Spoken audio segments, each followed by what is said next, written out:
Shalom and welcome to another in our series of podcasts from Temple Beth Am, a dynamic center for conservative Judaism in Los Angeles. This is a recording of a Shabbat sermon by Rabbi Adam Kligfeld. On some level, I really don't want to give this sermon. And no, it's not about food, but for those of you who remember Yom Kippur. I've been thinking about this sermon for almost a year, but I delayed in writing it in a significant way. Because I don't really want to go there, but as a Jew who loves the text, as a conservative Jew who feels that the text and its evolving meaning holds high sanctity for us all, as a modern, egalitarian feminist, I sort of feel that I must give this sermon.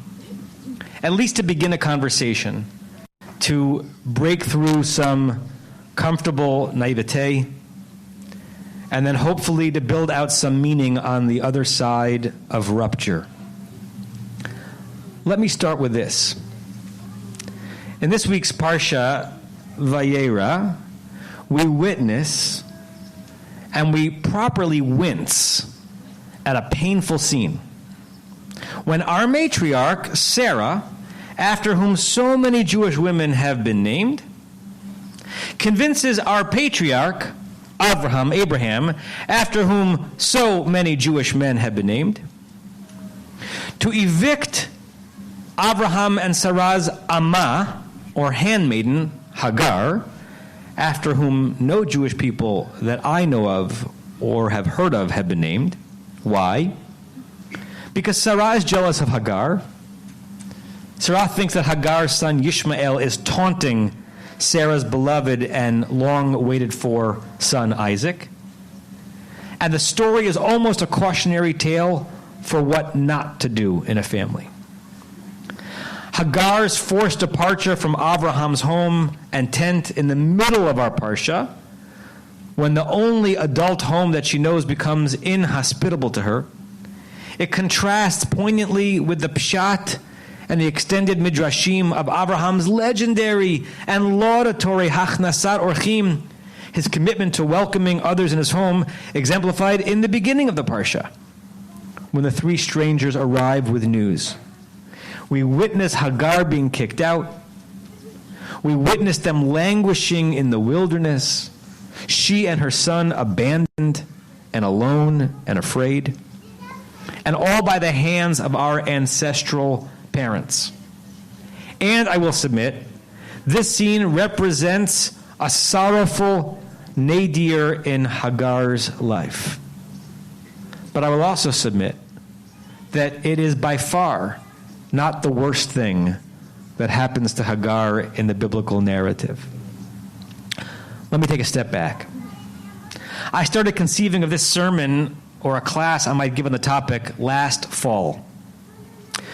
COVID changed all of our regular patterns. Cooped up at home, the streaming services boomed.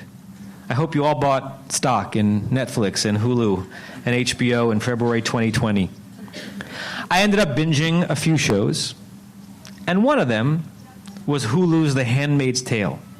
I actually subscribed to Hulu in order to watch it, as people had raved about it, and for a while the billboards on the corner of Olympic and La Cienega were screaming about that show's next season.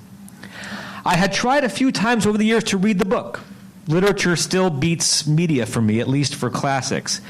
But there was something about Margaret Atwood's style that stymied me. I tried and I tried, but try as I might, I just couldn't enter into the dystopian realm and finish that book. But Hulu's version with the extraordinary Elizabeth Moss, it grabbed me as of the first scene. Spoiler alert, there will be spoiler alerts in this sermon. To this day, I don't know how closely the show hews to the book. But what we have is the dystopian country of Gilead, formed from the ashes of some civil war in America, which had been plagued by low birth rates and a real concern for propagation of the species. The leaders of Gilead, inspired by a bizarre and terrifying bastardization of extreme Christianity, which is part Puritan, part hyper-modest, at least for the women, and part downright oppression and militarism and murder, these male leaders essentially force potentially fertile women to be handmaids within the homes of the ruling class where the women are barren. So women are part of the ruling and the oppressive class, but women are the only ones oppressed, and their oppression is oppressive. The filmmaking holds no bars. There's one set of scenes that repeats with painful and unvarnished realism as the ritual is performed. I'll keep it as PG-13 as possible in case there are some kids in the environment. The handmaid, who arrived in this situation by abduction, and who was a house servant by day, and essentially a sex servant by night, is forced to be intimate with the master of the house. Behind her is the master's wife. The handmaiden is essentially on her back at the wife's knees. The man's physical contact is with the handmaid, but it is clear that that act is on behalf of the barren wife.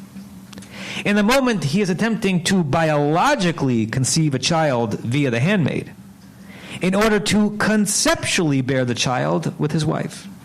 And if a child is born, that's what happens. The child is the wife's child, not the handmaid's.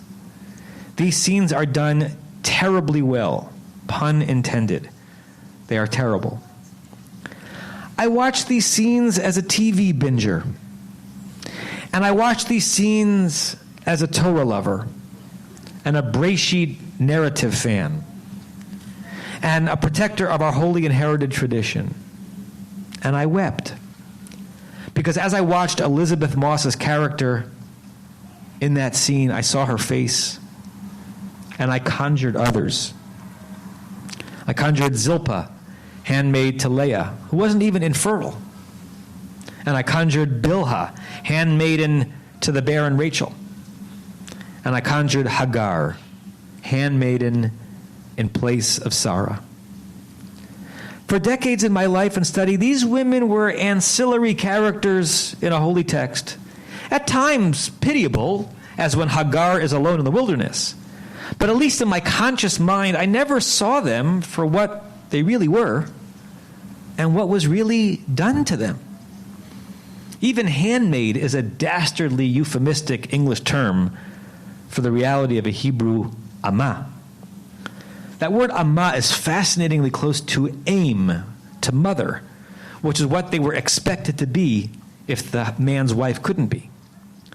But concubine gets closer to the meaning in English, and maybe better, sex slave in an unforgiving patriarchal society in which propagating the seed and family line was the relentless primary and primal familial task. Maybe that would be a brutal but truthful way of saying it.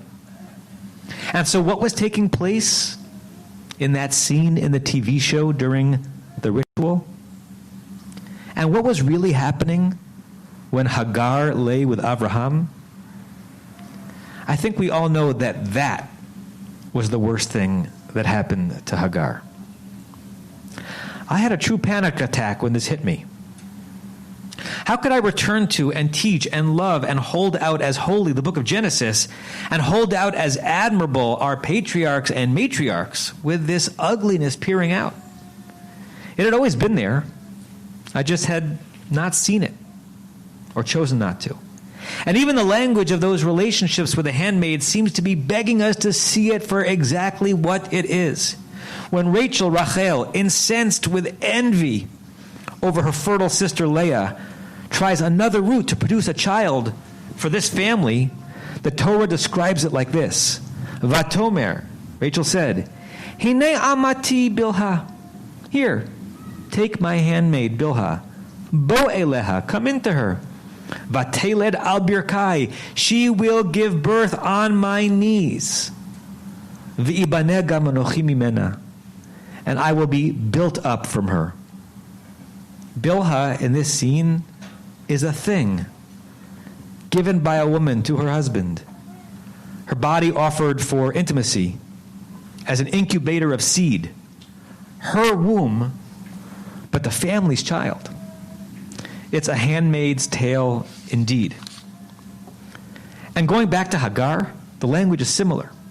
You feel for Sarah, you really do. She's getting older. She doesn't know that the prophecy of the 3 men is coming.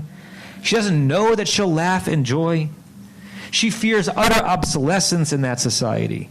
And she didn't create the society, so she's not individually responsible for its mores. But still the words are harsh. Vatomer Sarai el Avram, Sarai, her name was Sarai at the time, said to Avram, Hinena, here, Atzarani Adonai miledet. God has prevented me from giving birth. Bona el shifchati. Why don't you come into my handmaid? Ulai ibaneh mimena. Ulai, perhaps, I will be built up from her. There's that word again, ibaneh. I will be built up from her, or literally through her. Now, I want to give Sarah a hug in this moment. It is possible not to read this as Sarah the vicious slave driver. And for decades, I didn't read it that way. Sarah has suffered. There are expectations on her. She even says, ulai, maybe, perhaps. She's tentative. She's uncertain. She doesn't know what's going to happen.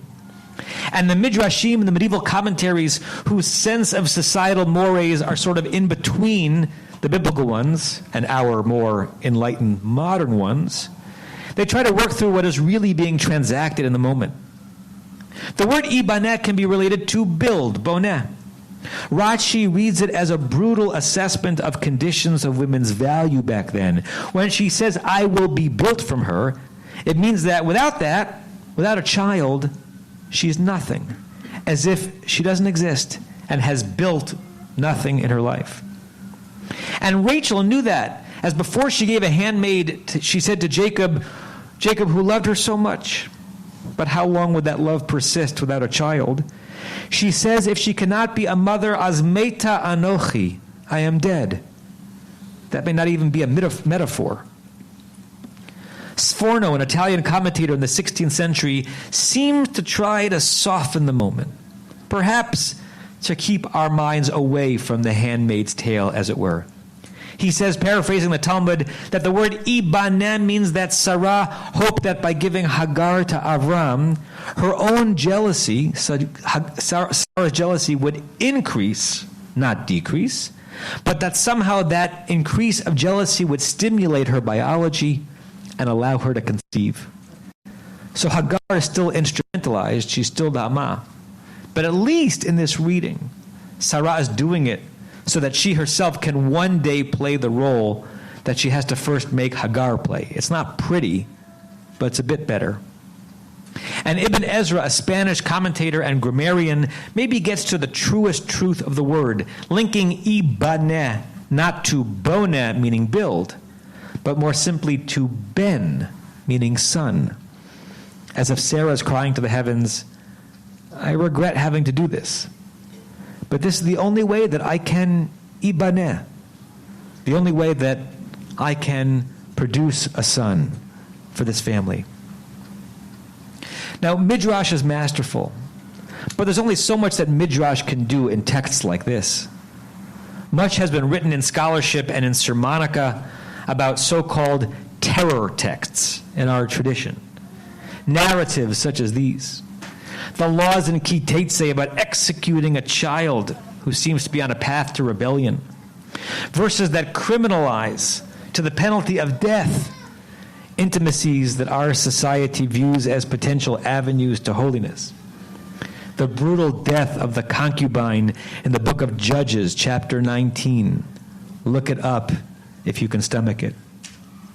We are a people who inherited a comprehensive trove of sacred text. We do not excise from our public Torah readings verses that make us uncomfortable, but rather we dive into the complexity intent on extracting meaning. As such, this realization of who Hagar and Bilhah and Zilpah were, and by extension, what Avraham and Sarah and Jacob and Rachel and Leah had among their kaleidoscope of traits, some of them admirable, some of them less so, it invites us into a weighty challenge. Breaking down a myth is easy once you get an epiphany. Once your moral indignation is awakened. But how do you build it back up? How do you arrive at what is referred to as the second naivete, where you have newfound meaning and even wonder in texts or in stories or even in people who are no longer uncomplicated idols for you? We do it with our parents as we and they age and we get exposed to their flaws. We do it with faith itself when the God talk of second grade no longer satisfies us. And we do it with Breshit when some of the detritus of that venerable text, but from a time and an era phenomenally long ago, comes to the surface. Now, one of the great things about offering a sermon that launches a series that will culminate in a final teaching on Shabbat morning in late November is that I don't have to fully clean up this mess. Rabbi Schatz will be doing that. But seriously, this sermon was to expose a wound so that we can slowly dress it and make of it something of merit. And I do encourage you to go to Rabbi Schatz's upcoming classes. But let me offer some preliminary takeaways. One comes from one of the doyens of Jewish feminism of the last 50 years. Professor Paula Hyman, Zichronah Livracha, who taught at Yale and who died far too young about 10 years ago. Very early in her career, she wrote an article in the journal Conservative Judaism articulating her approach to weaving together Jewish feminism unapologetically and devotional study of our treasured but troubled text also unapologetically. The weaving itself required weaving. The modern egalitarian reader of text had to read the ancient text empathetically. We have to place it in its context. And we must, in her words, refrain from pointlessly blaming our ancestors for lacking our insights. End quote. In other words, we gain nothing, ultimately, by the chest-puffing triumphalism of merely pointing out that Avraham and Sarah's behavior would be considered criminal and dystopian by today's standards. By only that kind of thinking, Miriam is guilty of child abuse by putting baby Moshe in a basket in a river. That doesn't really get us anywhere. But at the same time, she pointed out that the text can be a prism and an amplifier of scourges in our midst that require the attention and action of the religious person. In her words, quote, until we see that a problem exists, and sometimes we see it exist from within the text, we cannot begin to take steps to attain equality for women, both in Jewish law and Jewish attitudes, end quote. In other words, some of the most important strides that have been made for modern Jewish women have been in reaction to what we are witness to, including and especially in our texts, in the lives and the stories of ancient mythical Jewish women. Hagar is part of our learning and our growth and our putting Jewish conscience and efforts and funds towards ensuring that there are no more Hagars in this world. Her trauma is transmuted to object lesson, and we do so not by trouncing the text in which she is found, but by elevating it so that here, even here, it has something to teach us. Aristotle famously taught that it's the mark of an educated mind to be able to entertain a thought without accepting it, something our society needs a lot more of. I would adapt that and say that it's the mark of the religiously faithful modern to extract wisdom from a painful text and to learn with precision such that we can still emulate Abraham's example of hospitality there, even as we are aghast at his and Sarah's mode of building a family over here. Holding on to and holding close flawed heroes and characters and loved ones, that's an ever-present and sacred challenge. When a beloved disappoints, whether that beloved is in the here and now or jumping out of a dusty page, the easy thing to do is to jettison, to other, to discard. The holy thing is to wonder about our own reaction, to continue to evolve our own morals and ethics as we are exposed to examples and anti-examples, and yes, to try to draw close. To try to draw close even to those flawed ones. Or else, we're going to be all alone in our supposed pristine chamber. To bring it to Inyana Dayoma, matters of the day, it's one thing to tear down the statue and reputation of Confederate generals decked out in their military slavery-defending finery. It's another thing to tear down the statue and the name and the historical impact of, say, a Thomas Jefferson, who will no longer stand in the chamber of the New York City Council. He stands there now holding not a whip, but a quill, neither whitewashing nor valorizing his own ownership of slaves, whose unambiguous evil is far clearer in retrospect than it was centuries ago. But based on an announcement that came out this week, Thomas Jefferson, no longer makes the cut in New York and elsewhere. And that sends shivers down my spine. It's the kind of thinking that leads to a nation with no heroes, rather than with complicated ones. It leads to a Torah Swiss cheesed by the scenes, laws, and characters we remove because we can't countenance the dissonance with our 20th century society. It leads to a culture in which important literature and well-made TV series can threaten to divorce a man from his faith. I'm married to this text, to Abraham, to Sarah, and to Hagar for the long haul, till death do us part. And I turn to the text with humility and I say, I'm listening. Teach me what I still need to learn. You have been listening to another in our series of podcasts from Temple Beth Am, a dynamic center for conservative Judaism in Los Angeles. If you enjoy these podcasts, we invite you to write a review on the Apple Podcast site or wherever you get your podcasts. For more information about Temple Beth Am Los Angeles, go to tbala.org.